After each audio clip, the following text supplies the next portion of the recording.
ಮಠಗಳಿದ್ದಾವೆ, special ಮಾಡಿ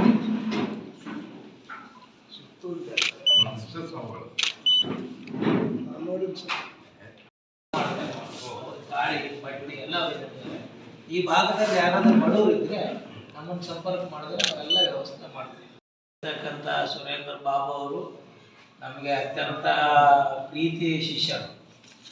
ನಮಗೆ ಒಂದು ಕಡೆ ರಾಜಕೀಯವಾಗಿ ಶಾಸಕರಾದರೆ ಆಧ್ಯಾತ್ಮಿಕವಾಗಿ ಶಿಷ್ಯರಿರೋದ್ರಿಂದ ನಮ್ಮ ವೀರಶೈವ ಲಿಂಗಾಯತ ಸಮಾಜದ ಮೇಲೆ ತುಂಬ ಕಳಕಳಿ ಇದೆ. ಆದರೆ ಇವತ್ತು ನಮ್ಮ ಮಠದ್ದೇ ಒಂದು 25 ಎಕರೆ ಭೂಮಿ ಇದೆ, ನಮ್ಮ ಮಠದ್ದೇ ಕೊಡ್ಬೋದು ಸಮಾಜಕ್ಕೆ. ಆದರೆ ನಮಗೆ ಕೊಡಲಿಕ್ಕೆ ಸರಿಯಾದ ರೀತಿಯಲ್ಲಿ ಕೋರ್ಟು ಕಚೇರಿಯಲ್ಲಿ ಆ ಜಾಗಗಳು ಇರೋದ್ರಿಂದ ನಾವು ಕೊಡೋಕ್ಕಾಗೋದಿಲ್ಲ. ನಮ್ಮ ಶಾಸಕರು ಮನಸ್ಸು ಮಾಡಿ ನಮಗೆಲ್ಲ ಪೂರ್ಣ ಒಂದು ಅಧಿಕಾರ ಬರೋಂಗೆ ಮಾಡಿದ್ರೆ ನಾವು ನಮ್ಮ ಸಮಾಜಕ್ಕಲ್ಲ ಎಲ್ಲ ಸಮಾಜಕ್ಕೂ ಕೂಡ ವಿದ್ಯಾರ್ಥಿಗಳಿಗೆ ಹಾಸ್ಟೆಲ್ ಆಗಿರ್ಬೋದು, ವೃದ್ಧಾಶ್ರಮ ಆಗ್ಬೋದು, ಈ ಥರ ಎಲ್ಲ ಯೋಜನೆಗಳಿದ್ದಾವೆ. ಶಾಸಕರು ಸ್ವಲ್ಪ ಸಾಮಾಜಿಕ ಕಳಕಳಿ ಇರೋದ್ರಿಂದ ನಾವು ಅವ್ರ ಜೊತೆ ಸೇರಿಕೊಂಡು ನಮ್ಮ ಮಠದ ಭೂಮಿಗಳೆಲ್ಲ ಒಂದು ಕಬ್ಜಾನು ಮಾಡಿಕೊಂಡು ಕೋರ್ಟ್ನಲ್ಲಿ ನಮ್ಮ ಹಾಗೆ ಆದಮೇಲೆ ನಾವು ಮಠದ ವತಿಯಿಂದ ಎಲ್ಲ ಜನಗಳಿಗೂ ಕೂಡ ಶಿಕ್ಷಣ ಕೊಡೋದಾಗಿರ್ಬೋದು, ಹಾಸ್ಟೆಲ್ ಕೊಡೋದಾಗ್ಬೋದು, ಸ್ಮಶಾನಕ್ಕೆ ಬೇಕಾದರೂ ನಾವೇ ಮಠದ ಭೂಮಿಯನ್ನು ಕೊಡ್ತೀವಿ. ಈಗಾಗಲೇ ಕರ್ನಾಟಕ ಬೇರೆ ಕಡೆ ಎಲ್ಲ ಸ್ಮಶಾನ ಭೂಮಿ ಎಲ್ಲ ಮಠದವೇ ಇರ್ತವೆ, ಬೇರೆ ಯಾವ ಇರೋದಿಲ್ಲ. ಇತ್ತೀಚಿನ ಜನಗಳು ಸರ್ಕಾರಕ್ಕೆ ಕೇಳ್ತಾ ಇದ್ದಾರೆ.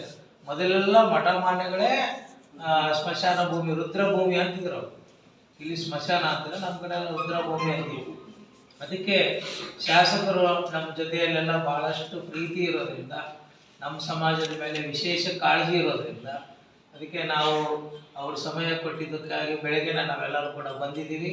ನಮ್ಮ ಮನವಿಯನ್ನು ಅವ್ರಿಗೆ ಸಲ್ಲಿಸಿದ್ದೀವಿ.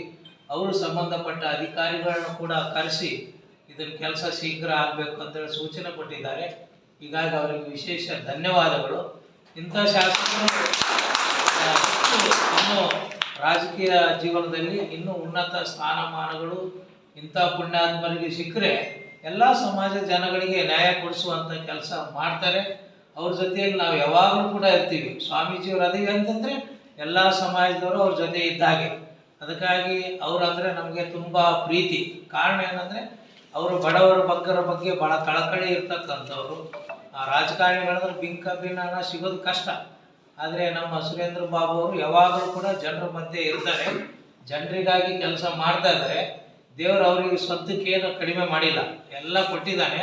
ಅವರ ರಾಜಕೀಯ ಬಂದ ಉದ್ದೇಶ ಏನು, ಜನಗಳ ಸೇವೆ ಮಾಡಬೇಕು, ಜನಗಳಿಗೆ ಅನುಕೂಲ ಮಾಡಬೇಕು ಅಂತ ಬಂದಿದ್ದಾರೆ.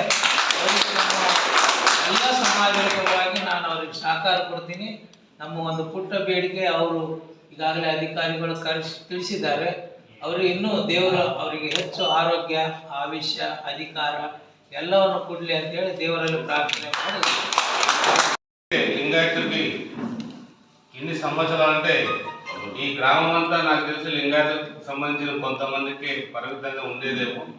వాళ్ళు ఈరోజు వచ్చి మాకు శ్మశాన వాటికి కావాలని అడగడం నిజంగా ఒక రకంగా నాకు బాధ కూడా అనిపిస్తుంది. ఎందుకంటే 100 ఎకరాలు 1000 ఎకరాలు కలిగిన భూస్వాములందరూ కూడా ఉన్నారు. ఆ భూస్వాములు పాపం రకరకాలుగా భూములన్నీ కూడా పోగొట్టుకోవడము లేదా అన్యాక్రాంతం కావడము ఇవన్నీ రకరకాలుగా జరుగుతూ వచ్చాయి. గత పాలకులు ఎవరైతే ఉన్నారో ఎవరు కూడా ఒక శ్మశాన వాటిక అంటే ఈరోజు లింగాయతుంది, ఇంకా చాలామంది చాలా పొలాలకు సంబంధించి కూడా శ్మశాన వాటికలు కూడా లేకపోవడం చాలా ఆశ్చర్యకరమైన విషయం. ఏదేమైనా కూడా ఖచ్చితంగా ఏదైతే మన వాళ్ళ పెద్దలు, గ్రామ పెద్దలు చెప్పడం పలానా చోట విరుక్త మఠం చేత 10 ఎకరాలకు అక్కడ ఉంది, దాంట్లో కొంత కేటాయిస్తే బాగుంటుందన్నారు. ఖచ్చితంగా మా ఆర్డీఓ గారిని కూడా అడిగాను, అవకాశం ఉంటుందని ఖచ్చితంగా కేటాయిస్తాం. ఒకసారి నేను ఇప్పుడే మన మల్లికార్జున బాబు గారికి తీసుకెళ్ళి చూపించి అది స్థలం ఏదైతే బాగుంటుందో దాన్ని సర్వే చేసి దాన్ని కూడా వీలైనంత త్వరగా కేటాయిస్తామని తెలియజేయడం జరిగింది.